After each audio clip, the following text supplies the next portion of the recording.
जी जय मसीह। और जी मैं पंजाब से सर नंदमान बोल रहा हूँ। जी आपकी आवाज काफी है। हाँ जी सर। बोलिए। सर आपके प्रोग्राम से सर बहुत ज्यादा धुलाई हो रही है सर लोगों की। और सर मैं आपसे एक बात कहना चाहता हूँ सर, जी मैं जितने भी मेरे फोन में नंबर थे ना सर, जी जी जिन जिन लोगों को मैं आपका पीडीएफ भी सर भेजता था, जी बच्चों तो वो सुनते नहीं है, मुझे पहले पता है। जी। तो सर वो नंबर तो ब्लॉक हो गए, नंबर फिनिश होते जा रहे हैं। अच्छा। आपका जो मसीह मंथन बैठक है ना, ये हम उस झाड़ू के तीले हैं, ये तो सफाई कर रहा है कचरे की सर जी एकदम। जी जी बिल्कुल बिल्कुल सर बिल्कुल। इससे तो ये पता लग रहा है कि मतलब सिस्टम ही सारा हिला हुआ है। जी लोगों जी को सर ये शिक्षा पसंद ही नहीं है सर। कुछ लोग जी तो ये तक बयान दे रहे हैं, जी वो बोल रहे हैं, क्योंकि देखो अभी सभी लोग सुन रहे हैं तो मैं तो स्पष्ट बोलूंगा इसमें, जी। हमें तो किसी बाप से भी डरने की जरूरत नहीं है। कुछ लोग क्या तो सर बात है। इतना तक बोल रहे हैं, कहते हैं जो पास्टर डैनियल राज है वो तो मसीह विरोधी है। अच्छा। उसकी तो सर शिक्षाओं में या उसकी सॉरी शिक्षा नहीं, उसका सर बोल रहे हैं कि क्या उसकी कोई हीलिंग मिनिस्ट्री है, क्या उसकी कोई अपोस्टलिंग मिनिस्ट्री है, क्या वो कोई सुसमाचार की लोगों को वो भविष्यवाणियां कर रहा है। वो तो ये सर लोग तक बोल रहे हैं। बहुत जी सिस्टम खराब चल रहा है सर। जी जी जी। तो आपका आपका सर सिर्फ सर आपका फाइनल निचोड़ क्या है? मतलब आप अभी जो पब्लिक सुन रही है ना, आप क्या निचोड़ देना चाहते हैं? ये सब सुन के क्या निचोड़ देना चाहते हैं?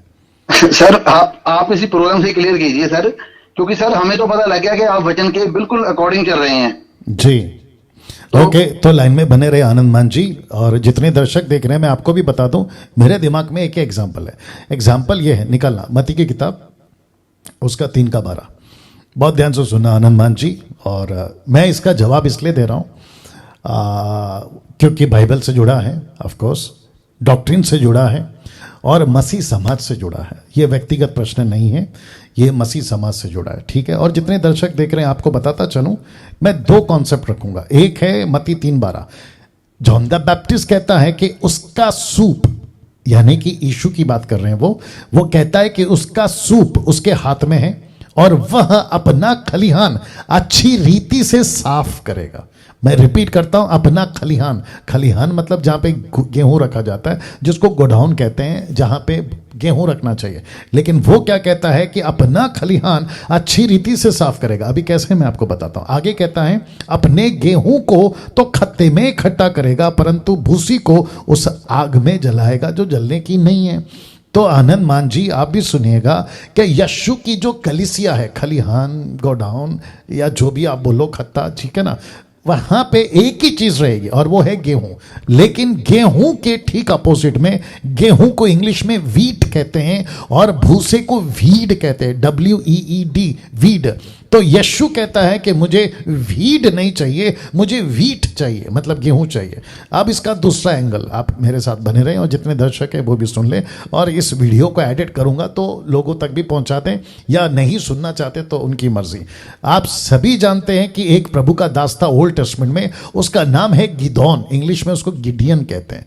जब उसको दर्शन मिला था न्यायियों की किताब उसके 6वें अध्याय में, जब उसको दर्शन मिला था 11-12 के वचन के अनुसार, तो बहुत ध्यान से सुनना, उसको स्वर्गदूत ने कहा कि तुझे परमेश्वर जो है चुनता है इजराइलियों को छुड़ाने के लिए।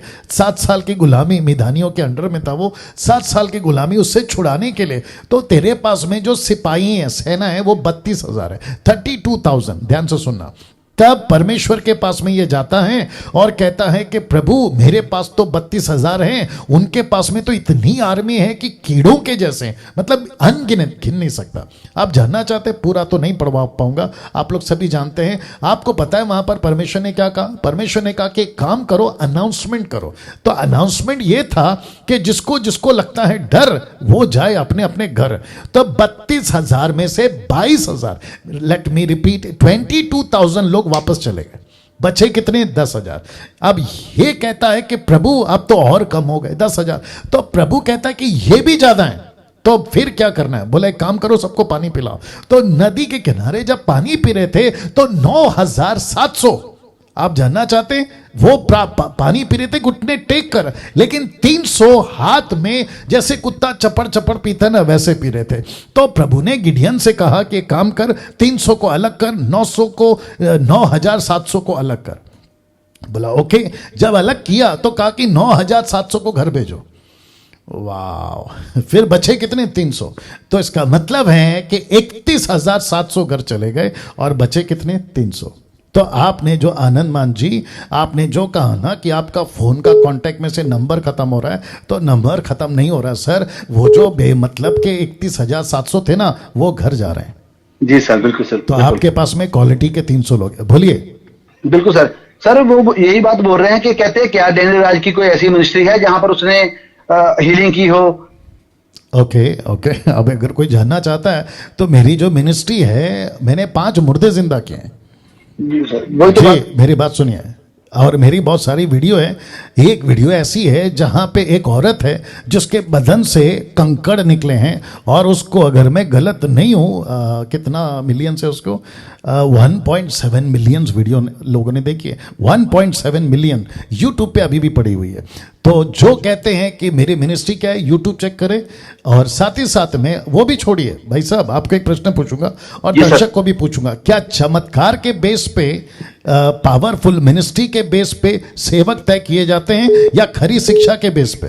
सर खरी शिक्षा में। एग्जैक्टली। तो जितने दर्शक हैं, आपका भी माथा अभी थोड़ा सा खुलना चाहिए। अगर मिरेकल्स के बेस पे ये साबित होने लगे कि ये प्रभु का दास है, तो मैं समझता हूं कि पौलुस ने तिमोथी को बीमार क्यों छोड़ा। आई थिंक उसको कहा कि दाखरस इस्तेमाल किया कर। और एक वचन है, पहला तिमोथी 4:20, आई थिंक मिल जाए तो अच्छी बात है। बहुत पहले पढ़ा था मैंने, मेरे साथ में बने रहे। 4:20, पहला तिमोथी 4:20, दूसरा तिमोथी 4:20, मैंने बहुत पहले पढ़ा था। पहला तिमोथी, दूसरा तिमोथी, पहला थिस्सलुनीके, दूसरा थिस्सलुनीके, लेकिन मिल जाएगा, देखते हैं। 4:20 ऐसा तो है कुछ, इधर दीजिए। ओके, ये क्या है? हाँ, कौन सा है ये? दूसरा तिमोथी 4:20। देखो क्या लिखा है, आनंद मान जी आप भी सुनेगा। लिखा, और ये पौलुस कह रहा है, कहता है इरास्तुस कोरिन्थियुस में रह गया। इरास्तुस कोरिन्थियुस में रह गया और त्रोफिमुस को मैंने मिलेतुस में बीमार छोड़ा है। क्या छोड़ा है? बीमार छोड़ा है। मेरा प्रश्न है, पौलुस पावरफुल आदमी, उसके कपड़े से, उसके रुमाल से लोग चंगे होते हैं, तो ये पौलुस ने अपने साथी को बीमार क्यों छोड़ दिया? आनंद मान जी। बिल्कुल सर, बिल्कुल ठीक है। या तो इसका मतलब क्या है? मिरेकल के बेस पे प्रभु का दास सही है, ये नहीं होगा ना। अच्छा, मिरेकल तो दुष्ट आत्मा को मानने वाले भी करते हैं, तो क्या उनको भी हम दासों की गिनती में करें? अच्छा, अभी जिसको अगर मिनिस्ट्री को ऐसे आकलन करना है कि जिसकी मिनिस्ट्री बड़ी है, जिसके साथ चमत्कार होते हैं, जिसके पास में जो भी ये बोलते हैं, तो उसके बेस पे है, तो फिर एक काम करो ना, बाकी जितने भी छोटी छोटी मिनिस्ट्री है सबको घोषित कर दो कि ये फेक मिनिस्ट्री है, इसके पास में मत जाओ। ऐसा कर सकते हैं? बिल्कुल सर। नहीं, ऐसा कर सकते हैं? नहीं कर सकते। मैं वही नहीं तो कर कह रहा हूं। सकते, नहीं कर सकते। जी बोलिए आनंद साहब। बिल्कुल सर, बिल्कुल नहीं कर सकते सर ऐसा। जी सर अकेली हीलिंग ही थोड़ी देखी जाएगी ना सर। यीशु मसीह तो खुद कह रहे हैं कि मैं तो राज्य का सुसमाचार। सुनिए, और एक आ गया आनंद मान जी, और एक आ गया। ढंके की चोट पे बोलता हूं। पंजाब के ये जो आधा दर्जन वाले, जो जिनकी कलीसिया बड़ी बड़ी है, नाम तो खैर मैं नहीं लेता हूं, लेकिन आप सभी जानते, तेल पानी बेचने वाले, इनके बीच में अगर मैं आ जाऊं और इनको, एक लेडीज को ला दूं और इनको कहूं कि इसका दुष्ट आत्मा निकाल के बताए ऑन द स्पॉट, मैं आपको डंके की चोट पे बोलता हूं फेल हो जाएंगे। पता है क्यों? क्योंकि बहुत सारे लोग इनके मीटिंग में जाके मुझे कॉल करते हैं कि हम 1 महीने से जा रहे हैं, इनको 15-15 हजार रुपए भी दे दिए हैं, लेकिन कोई फर्क नहीं पड़ा, अभी भी कैंसर में है, अभी भी दुष्ट आत्मा नहीं निकली है। फिर तब क्या करें सर? तब इनको भी घोषित कर दे कि यह फॉल्स है, जो कि सर ये उन लोगों को ये बोलते हैं कि तुम में भी प्रभु का विश्वास नहीं है, इसलिए ठीक हो रहे हो।